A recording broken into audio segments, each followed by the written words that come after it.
Baik ya, jadi ada 3 hal yang paling utama, paling pokok di dalam dakwaan yang tadi dibacakan ya.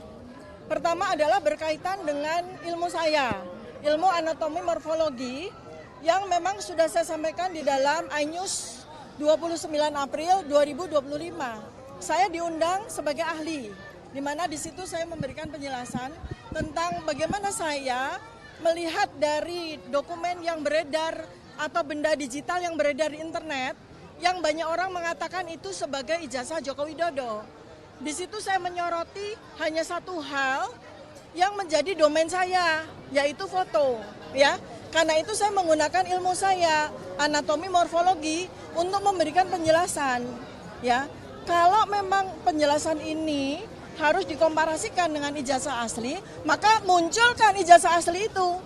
Ya, sebab yang saya lakukan observasi itu adalah benda digital yang beredar di internet.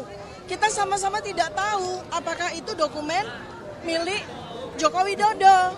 Ya, pertama itu. Dan jelas bahwa tadi disampaikan ya, walaupun oleh Joko Widodo saya dituduh dengan pasal besar ya, yang memang niatnya mau memenjarakan saya bertahun-tahun, yaitu pasal 32 dan 35, yang itu isinya adalah Undang-Undang ITE yang berisikan dakwaan manipulasi terhadap dokumen milik orang lain atau melakukan manipulasi atau edit agar dokumen palsu menjadi asli. Itu ternyata di dalam dakwaan tadi hanya dikatakan bahwa dasar saya dituduh pasal 3235 itu adalah lisan saya. Lisan saya ketika saya menyampaikan tentang ilmu saya. Jadi betul-betul definitif. Ya, di situ di dalam dakwaan itu sama sekali tidak ditunjukkan ya, dinyatakan di mana saya melakukan manipulasi. Yang dipakai ya, yang dipakai itu adalah lisan saya. Lisan udah jelas. Jadi itu pasal yang betul-betul sangat sembarangan begitu ya. Ya, jadi pertama adalah kalau foto, saya dengan senang hati akan memberikan penjelasan sejelas-jelasnya di persidangan. Ya, dan foto itu saya tidak lakukan manipulasi sama sekali ya. Jadi intinya nih di dalam surat dakwaan yang tebal sekali itu, intinya yang dipermasalahkan, yang kemudian Pak Joko Widodo itu mengatakan bahwa saya itu telah menghina sehina-hinanya dan merendahkan serendah-rendahnya.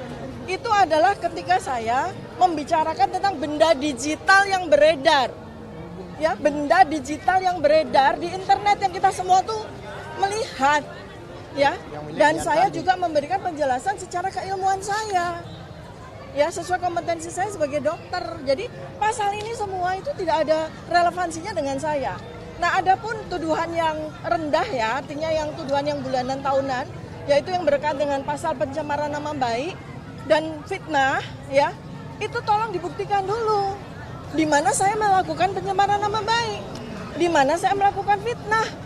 Karena yang saya bicarakan, yang menjadi objek kajian saya, yang menjadi objek observasi saya itu benda digital yang beredar di internet. Ya, jadi bagaimana caranya agar Pak Joko Widodo itu membuktikan bahwa saya melakukan pencemaran nama baik, bahwa saya telah memfitnah, maka Pak Joko Widodo wajib untuk menunjukkan ijazah aslinya, bukan di sidang, bukan hanya di sidang, tapi juga di publik. Oleh karena itu, karena ini adalah delik aduan juga, pencemaran nama baik dan fitnah, maka Pak Joko Widodo mutlak wajib hukumnya hadir di persidangan. Tidak melalui mekanisme-mekanisme seperti yang disampaikan oleh para advokatnya, ya. Demikian teman-teman ya. Jadi saya akan sangat percaya diri untuk memberikan penjelasan tidak hanya di sidang, tapi juga kepada seluruh masyarakat Indonesia. Dan ini alhamdulillah juga ada beberapa media internasional ya. Ini menjadi bukan hanya sekedar publik Indonesia domain, tapi ini menjadi international domain. Jadi hati-hati kepada semua pihak, termasuk kepada jaksa, termasuk kepada hakim. Karena tadi jaksa seakan-akan ingin menyembunyikan berkas perkara, berita acara pemeriksaan. Mereka nekat ngeyel, tidak mau memberikan BAP kepada kami. Padahal itu secara undang-undang itu penting sekali. Silakan Datuk.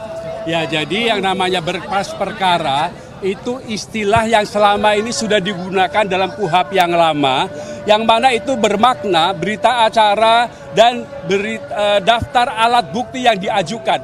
Bukan barang buktinya, tapi daftarnya itu disampaikan kepada kami. Itu sudah berlangsung puluhan tahun.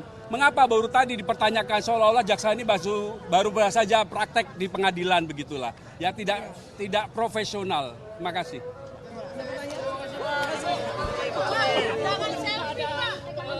Tersangka lain yang bisa dijadikan tersangka pada kasus ini, Bu ya? Ya itu wilayah dari hakim ya, wilayah hakim ya. Kita fokus saja dengan kasus saya, ya. Oke. Baik, sudah? Ya, terima kasih banyak. Makasih ya. Besok pagi. Makasih ya teman-teman. Saya tidak akan berikan statement karena ini sidangnya Dr. Tifa.